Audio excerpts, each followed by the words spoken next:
Today's daf yomi is Gittin Lamed Hey, Gittin 35. We're going to start on the bottom of Lamed Daled Amud Beis at 34b at the Mishnah. The Mishnah tells us, Ein almana nefreis min nechse yisomim. A widow cannot collect her payment from the orphans ela bishvua, unless she takes an oath.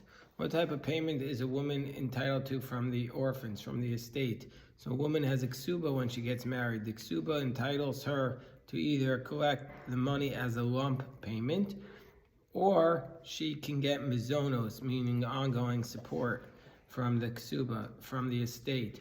Once she decides to take the lump payment, then she cannot take the ongoing support anymore. So the widow is entitled to these payments from the estate, but she can only take this payment if she takes an oath that she hasn't taken any money from it already. But, however, says the Mishnah, they prevented her from taking an oath. The rabbis were afraid to let her take an oath, and we'll see why in the Gemara. The Gemara is going to explain why. And as a result of this, she was losing her ksuba. The rabbis were worried about her taking an oath, so she was losing her ksuba. So, Hiskin Rabbi Gamliel Azakin Shetehinu Deras Liyasomim Koma Sheyirtu Vegova Ksuvaso. So therefore, Rabbi Gamliel the elder made a takana that even though she's not allowed to take, there are two things. One is called a shavua, which is an oath, which uses the name of God, and we'll see in today's daf also usually was requiring to hold a Torah scroll or tefillin or some sort of mitzvah object. So that's called a shavua, an oath. But the rabbi said, okay, you can't take an oath, but we'll allow you to take a neder. A neder is where she says, if I have taken something from the ksuba already, then I vow that I'm going to prohibit myself from something very serious or very hard for me to do. Like, for example, I won't eat any food or something, or be no support for me, or I won't eat any fruit. So therefore, they didn't take an actual oath, but they bound her in a similar manner. So, Vigova ksuvas, and then she'd be allowed to collect her ksuva. The witnesses sign the get on account of tikkun ha'olam. The witnesses sign the get because of since we're discussing the concept of tikkun olam, this is another concept of tikkun olam, and he'll instituted the pruzbol document, i.e. the fact that you could collect your loan even after the conclusion of the sabbatical year. This is called the pruzbol, and he'll instituted this on account of tikkun olam. So the Gemara first asks the question, why do we just say that a widow can only collect her ksuba if she takes an oath? Nobody can collect from the estate of the orphans unless they take the oath. Everybody is required to take an oath to collect from orphans. Da kaimu, and don't we have a principle which we already saw this, and it's going to appear in Baba Basra, that Habali Parei Minyase Yisomim, somebody wants to collect the money from the estate of the orphans, meaning from the estate, Oyi Parei Ela B'Shvua, you can only collect the money with an oath. And so if that's the case, why is the text single out the widow? So the Gemara explains, Almana it's tricho. I know with the case of the widow, where we especially need to be told that she can only collect it with an oath. Why? Sakadai tachamina, you might have thought mishumchina ikui rabbanan, that the rabbis were worried if we're not going to allow the widow to collect the ksuba with an oath, unless she takes an oath, then the widow isn't going to want to, then the women aren't going to want to get married, because one of the incentives to get married is she's going to get a ksuba. But the ksuba is a pain in the neck to collect, so therefore they thought that she's not going to want to get married. So we might have thought mishum china, that we want to make it more attractive for her to get married. Therefore, the rabbis be lenient and allow her to akila rabbinon gaba. That we might have thought the rabbis were lenient with the widow and allowed her to get married. Kamash Malan, we don't say that. We don't say that the woman that the widow could collect without an oath. So then what happened was, on top of 35a, Hey Amid Aleph, Nimnu Milashpia. The rabbi stopped her from taking an oath. My time. What's the reason why she had to be stopped from taking an oath? Mishum the Rav Kahana, the Amar Rav Kahana. So some say it's because of what Rav Kahana taught. Amar Rav Yehuda, Amar Rav. There was once a person, Mishani Betzoros. There was a person in the years of the famine. Shehivkid dinar zav eitzel almana. He left a gold coin with the widow. V'ini chaso bekad shel kamach. And what happened was that he left it, or she left it. So he left the gold coin in a flour jug to be watched. That's where he put the gold coin. So the gold coin was put in this flour jug, and she put it in the flour pot, and then she baked it and turned it into bread.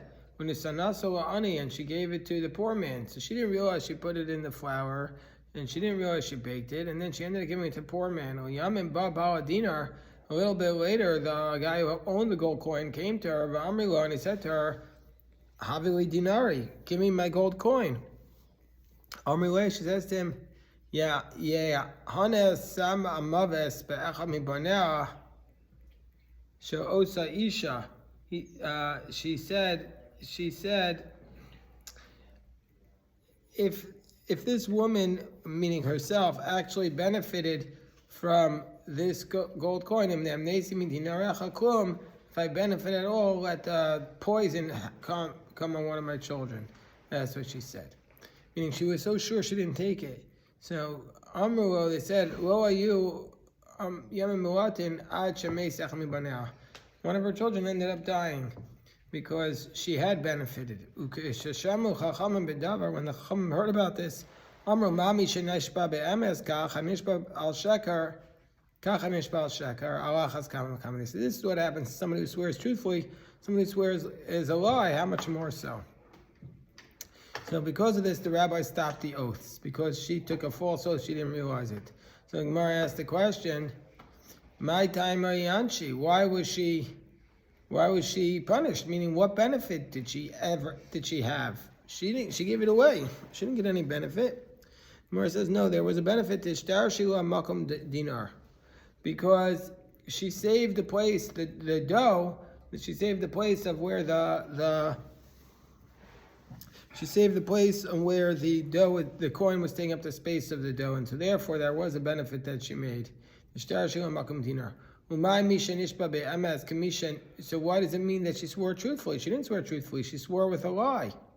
Gemara says, it was like she swore truthfully. She didn't swear truthfully. So the Gemara says,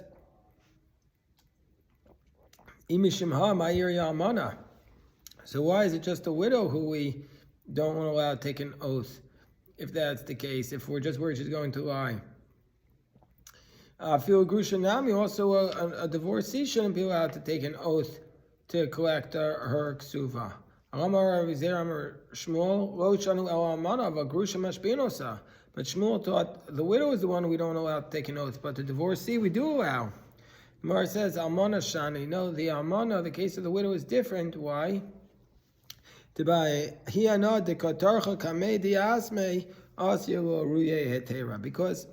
the widow is more likely to justify her false oath, because she'll say, listen, okay, maybe I took a little bit here, a little bit there, but I was also doing stuff. I was helping them out.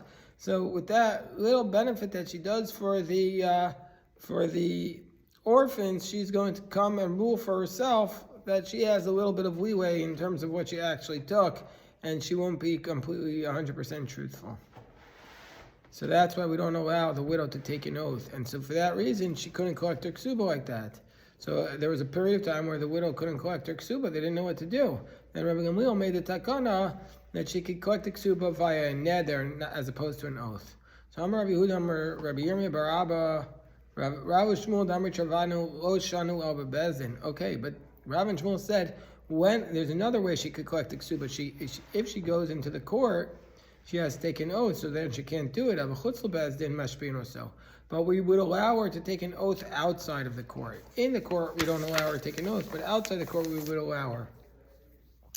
Because outside the court, it's less severe oath. Rashi says the distinction is that in the court, an oath is biblical law, and she's holding a Torah, and she's holding tefillin, but outside the court, it's rabbinic. An oath is rabbinic. That's Rashi's explanation. Not everybody accepts, but that's what Rashi says. So therefore, we're worried she's going to violate a biblical oath, but a rabbinic oath we allow her to violate. So yeah, you got a question, Chia? Why is she holding tefillin? No, we want her to hold a mitzvah object when she takes. Yeah, but it's a mitzvah. That's what it says. V'nakat sefer Torah b'yadei tefillin umashpila b'shem o b'kinoi. That you hold a mitzvah when you do the. It's not a mitzvah. Yeah, but what I'm saying is that you have to hold a mitzvah, and the source for this, Rashi says, is like Avram, or Avram makes his servant Eliezer hold hold the bris. And so therefore that's the concept. You hold a sacred object. So Amar Rabbi Yehuda, Amar Rabbi Yirmiyah bar Abba, Rabbi Shmuel, Amar Travayu, Lo Shanu Al Bezdin. So there's another way. So Rabbi Shmuel said that she could collect the ksuba by taking this rabbinic oath outside of the Bezdin. And is this really the case that Rav would allow her to take an oath outside of Bezdin to collect it? But didn't Rav said that a widow actually can never collect her ksuva. So how can you say Rav allowed her to take the ksuva outside of Bezdin when we have a statement that Rav never allowed her to accept her ksuva? Gemara says, okay, indeed that's kosher, that's difficult. Besura masnu hachi, and that's how they learned it in Surah. But Nardai masnu hachi, in Nardai they learned it like this. Amar Rabbi Yehuda Amar Shmuel Shanu Al Bezdin. When do we not allow her to collect it? In Bezdin, Avol Chutzl Bezdin Mashpino. So Rav says, Afil Chutzl Bezdin Nami Mashpino. According to this version, Rav also said from the very beginning, even outside of Bezdin, they wouldn't allow you to take an oath. Rav Tameh, why? Rav Magbik Suva Lar Malta. Because Rav said that a widow can't collect her ksuba. So it's a big dispute between Rav and Shmuel, but Rav was saying a widow can, according to this version, Rav was saying a widow can never collect her ksuba. So the Gemara says, V'ligabe. Well, why doesn't he adopt this approach that Rabbi Gamliel made? That Rabbi Gamliel made the takana that she could take. Rav was after Rabbi Gamliel. Why didn't he tell her to take a vow and collect it? Just say that if, not an oath, not a shvua, but by a neder, saying that if I have taken anything, I won't be able to, let's say, eat this type of food. So the Gemara says, no, Rav didn't allow it anymore, even though Rabbi Gamliel made this takana, because B'shani de Rav kilei nidrei. In Rav's time, he saw that they weren't taking vows seriously, and so therefore, we said we're not going to rely upon it. So there's a woman who came to Rav Huna, she wanted to collect her ksuva. So he said, well, what can I do for you? The Rav will magbi ksuva salar malta. Rav said, a widow can't collect the ksuva. So Amrlei, midu taime ela dilma nakina miyadi. Miksuvasi. She says, well, what's the reason why Rav said this? He said he's worried that I took some of the ksuba. I swear I never took anything. So she jumped ahead and took the oath. We were worried she's going to take a false oath, but she jumped ahead and took the oath. So I'm Rav Huna. Rav Huna says, well, guess what? Mo de Rav bekofetes. Even though Rav says you can't collect the ksuba because we don't want you to take the oath, Rav would admit that if you jumped ahead and took the oath, then we have to give you the money. So since she jumped ahead and took the oath, we give her the money. There was a woman who came in front of Rav Huna, and he said, what can I do for you? He says, Rav said a widow can't collect it. And also Abba Mari said you can't collect. So she said to him, okay, fine. So you're not going to give me the lump payment. Havli Mizoni, at least continue my support, my ongoing support. So Amar La, so Rav Huna said, Mizoni nami leislach. He says, sorry, now you don't get your support anymore. Amar Rav Yehuda Meshua, Tovas Ksuvas Bebezdin Ela Mizonos. As we learned in Ksuvos, that she's entitled to her support, but once she makes the claim, for the lump payment, then she loses her rights to mizonos, because it's an indication that she wants to get married. And so she's done with the first estate. So he said, you made your claim for your payment, so you lost your right to your ongoing support. So she said she was very upset because she got really two harsh rulings against her. So Amrullah said to him, Afkula Korsei. So she said, turn over his chair, meaning that's what you do when somebody's like dead or resigned. You ruled like me, against me, in two different stringent ways. So they were worried that this curse was going to take effect upon him. So they tried to say, okay, we'll make the curse come true by literally doing it, by turning over the chair. Instead of him dying, we'll just turn over the chair, and maybe that's the way we'll annul the powers of the curse. It didn't work. He got very sick. It didn't completely work. He didn't die, but he became sick. He wasn't saved. Ifrak means redeemed. He wasn't redeemed from the illness. Amalei Rav Yehuda, Rav Yirmiyah Bira, Adra Bezdin, Mi Ashba Chutz Bezdin. So Rav Yehuda says to Rav Yirmiyah Bira, she can collect the oath in the following manner. Either she takes a neder in the court, or she takes a vow, an oath, a shvua, outside the court. A neder in the court, or a shvua outside the court. V'leisi kala, v'lipo ba'onei. And then he said, let this spread far and wide. Meaning to say, Rav Yehuda was a Talmud at certain points in his life, both of Rav and of Shmuel. So he wants this ruling that he made to go far and wide. He says, let it bring a sound and spread it wide, let it go into everybody's ears. Because I really want this to rule like Shmuel, to prove that Shmuel is correct, that the woman could collect her ksuba. So now let's analyze these statements. But a divorcee, we're allowed to take an oath. Only a widow can't take an oath. But grusha da adralo. So you mean to say, says Gemara, that the grusha, the divorced woman, we wouldn't allow her to take the neder, the vow to collect it, that she has to take an oath? But didn't they send a message one time from Eretz Yisrael to Bavel?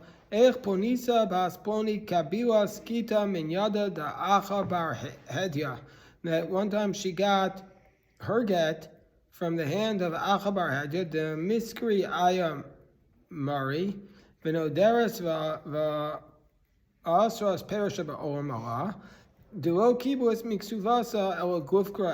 was this woman, and she had been divorced, and she took a vow that she hadn't taken anything from the ksuba yet, and she says the vow is that if I've taken something, I'm going to be prohibited to eat all the fruit in the world, except for and I will be able to have a glufkara, that is a one cloak, v'sefer Tehillim echad, v'sefer Eov.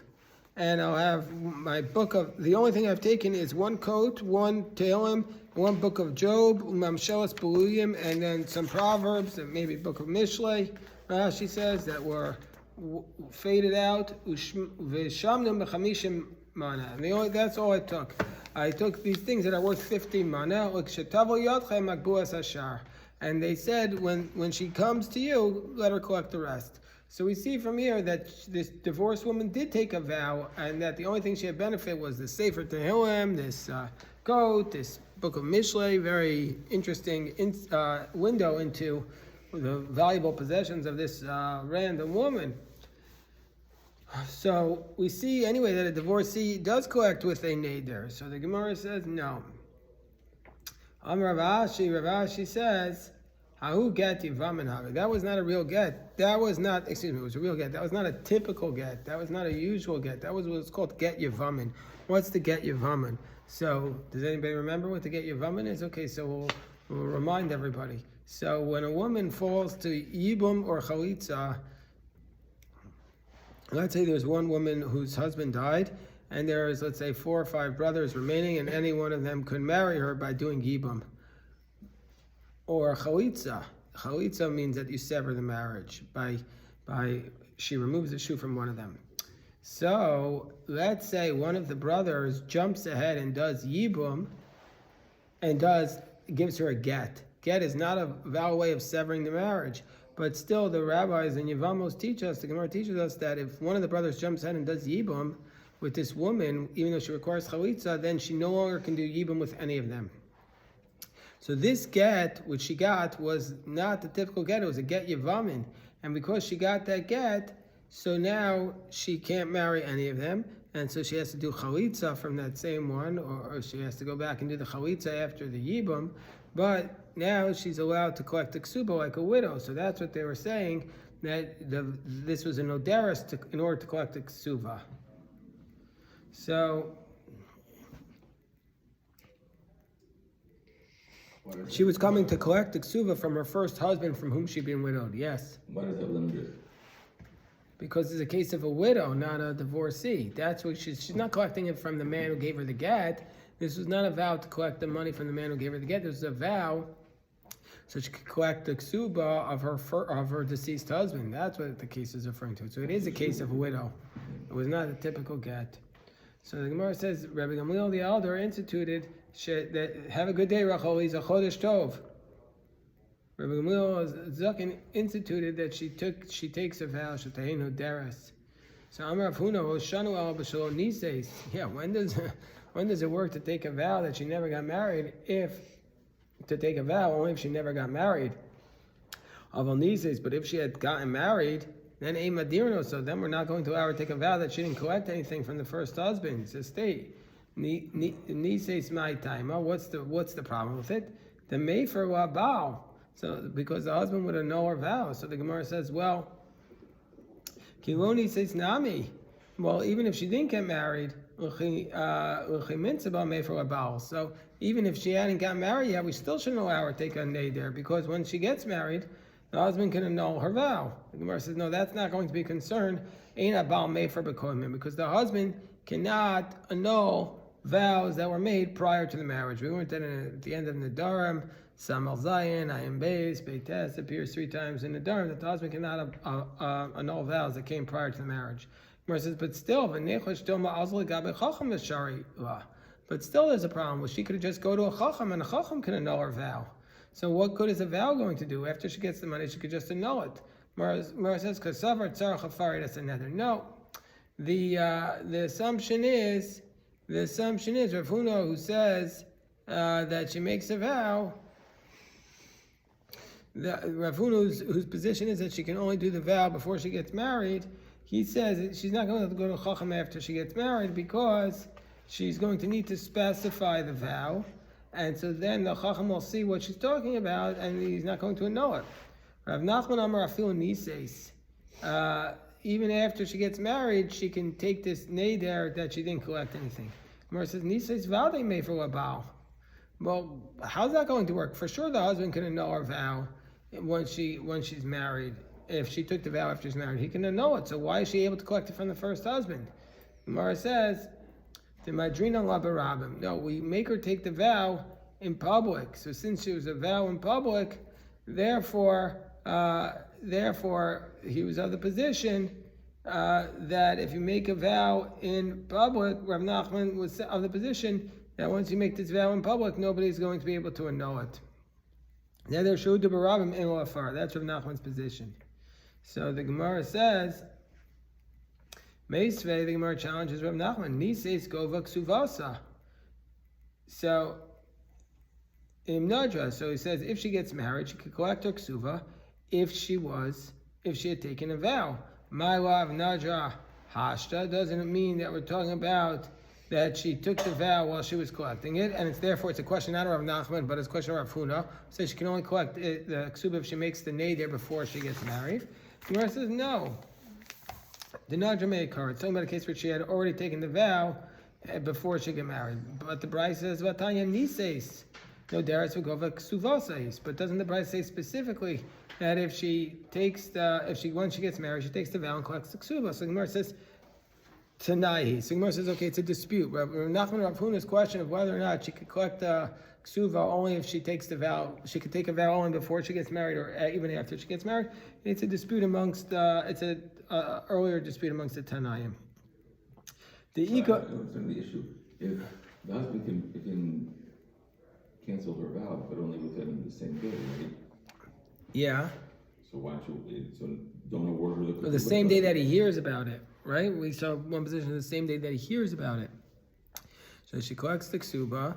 She goes. She spends it on a lottery ticket at Atlantic City or in Las Vegas, and she comes home and she says, "Well, bad news. I lost all the money, and also I can no longer eat any meat or whatever, and so now or eat any bread." And so now the husband's like, "I'm annulling that vow." Even if she doesn't lose the money, he can always annul the vow. He doesn't want to live with a woman who's, let's say, a vegetarian. So you could only let her. You could make the husband be there. Then she would benefit from the. they could have come up with another idea that the husband has to be there when she makes the vow, but then there's a limitation on her. Okay, so the Gemara says, so tonight, the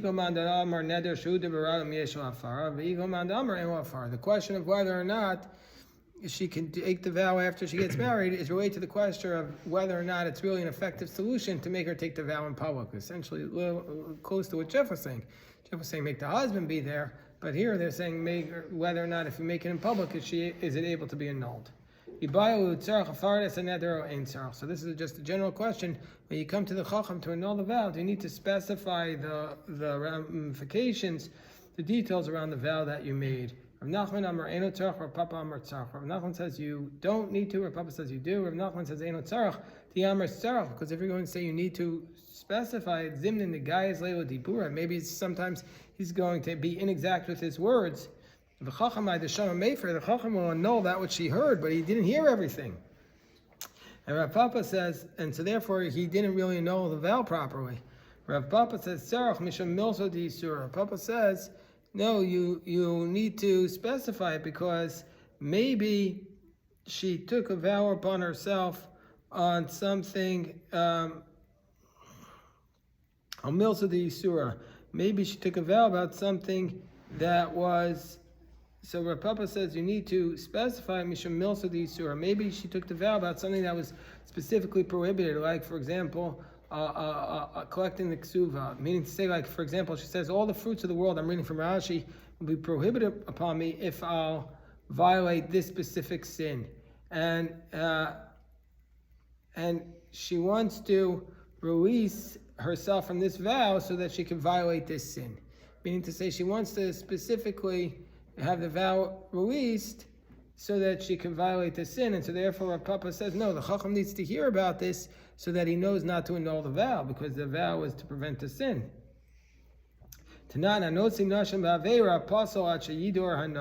So let's say there was a Kohen who married a woman he wasn't supposed to, or somebody marries a woman that they're prohibited to marry, but sometimes it takes effect. We learned that about in Ksuvas as well. So then we're going to say under those circumstances that Pasul, he's disqualified to serve in the temple until he takes a vow that he's not going to have any benefit from her in order to divorce her.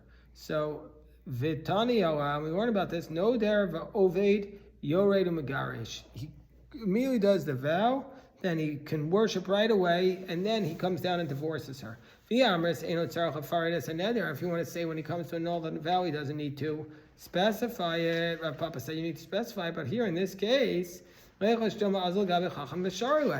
maybe the Chacham is going to annul this vow, and I'll go right back after he did his service. He took the vow. He's going to divorce her. He took the vow basically to divorce her, and then he said, okay, well now it's Yom Kippur today. Quickly go and do your service, get all the honors, get the big honor on Yom Kippur, and you'll do the divorce tomorrow. But then the next day, now that he's done the service, he's just going to get the Chacham to annul the vow. So if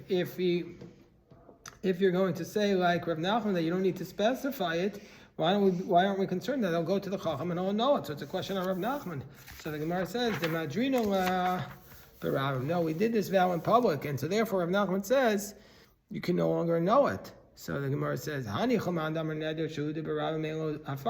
works according to the position that says, and if you make the vow in public, you can't revoke it. But according to the position that we just saw, that you could still revoke it even though it was made in public. So the Gemara says, okay, there's another stringency. The Madrina law al das rabim, meaning to say, that there's making a vow in public, and then there's making the vow dependent upon the public's consent or to annul it. The Amar Amemer Hilchasa Afilu Man Amar Neder Shehud B'Rav. Amemer said it's a law that even according to the one that says that a vow that was made in public, Yesh Lo Afara, that you can revoke it al das Rabbim, but if you made it with the consent of the public, Ein Lo Afara, then you can never revoke it. V'ani Milu Dvar Shus. And when do we say you can never revoke it? That's if it's for something that's optional, Avol Dvar Mitzvah. But if you need it for a mitzvah, then even if it was made al das Rabbim, you can reject it. Yesh Afara. Kiyahu Mikre de Daradiki. There was once a teacher to our little children. The Adri Rav Acha al das Rabbim. That Rav Acha made a vow for him al das Rabbim to have a pasha b'yunuke, that he was, because he was, Rashi says he was striking the children too much. So today you can't strike him at all, but there he was doing it too much, and so they made a vow that he can't teach anymore. But Ravina put him back in because he says he's the best teacher. So they annulled him. So they annulled that vow. Okay, that's today's Daf Yomi. Shkoyach.